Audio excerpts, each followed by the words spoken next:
In this video, we are going to show you how to construct an oven cabinet. There are two methods to construct an oven cabinet. First is using the clips and screws provided in the box, which we will show you in this video, and the second method is to use a pneumatic brad nailer and staple gun. Either method will provide the necessary strength and durability for building your cabinets. First construction method requires wood glue, rubber mallet, and a screwdriver. Second construction method requires wood glue, rubber mallet, pneumatic brad nailer with 1-inch 18-gauge brads, pneumatic staple gun with 1-inch 18-gauge staples, and a screwdriver. To start, remove all contents from the cabinet box. For the oven cabinet, it may be best to have another person help during the assembly. Start by placing the drawer box front face down on your working area. Place a bead of wood glue in all the female dovetail joints. Next, take a side panel and tap the dovetail joints together. If you are using a nailer, place a brad into the dovetail from the side. A brad nail can be placed in all dovetail joints, but do not place one in the area of the dado. Complete the other side the same way. Once the sides have been assembled, slide the bottom bore into the dado. Finally, install the back of the drawer box. If you are using a nailer, place a brad in the back panel of the drawer box down into the side panel. The drawer is now complete. Repeat these steps to complete the other drawers and place them off to the side. Next, install the hinges on the doors. Once complete, place them off to the side. Before starting the cabinet box construction, insert clips on the side panels.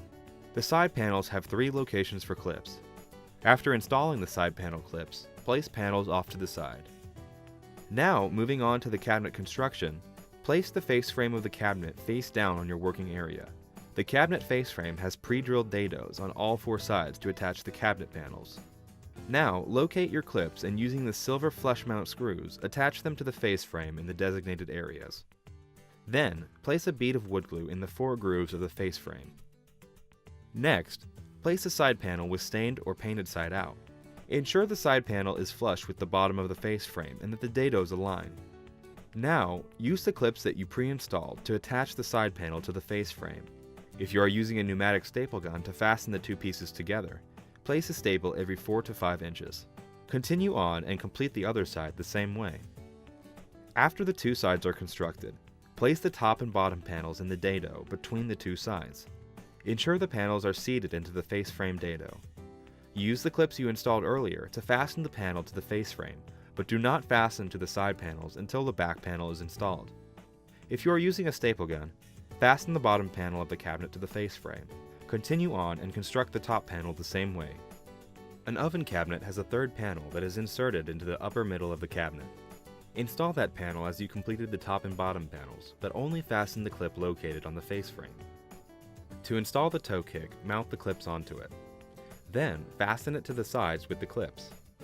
If you are using a brad nailer, install the toe kick from the front by inserting brads. The last step in completing the cabinet box is to install the back panel. First, install glide supports on the back panel.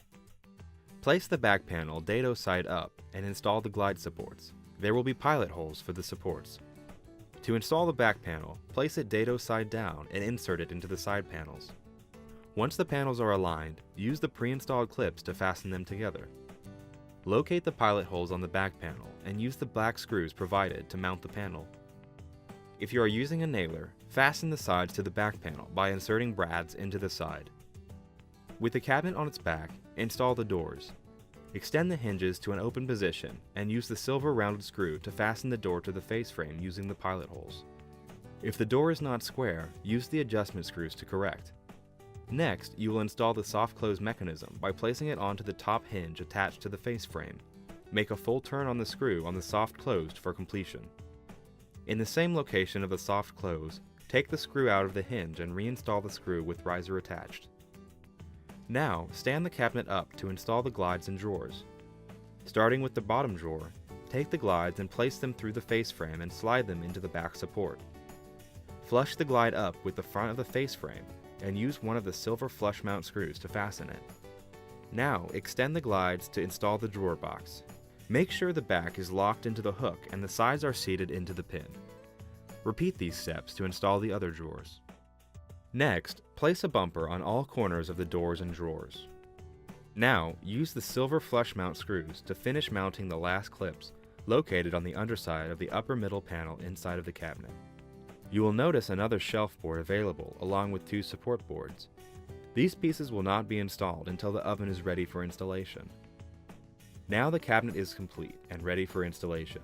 Clean the cabinet of any unwanted glue or debris.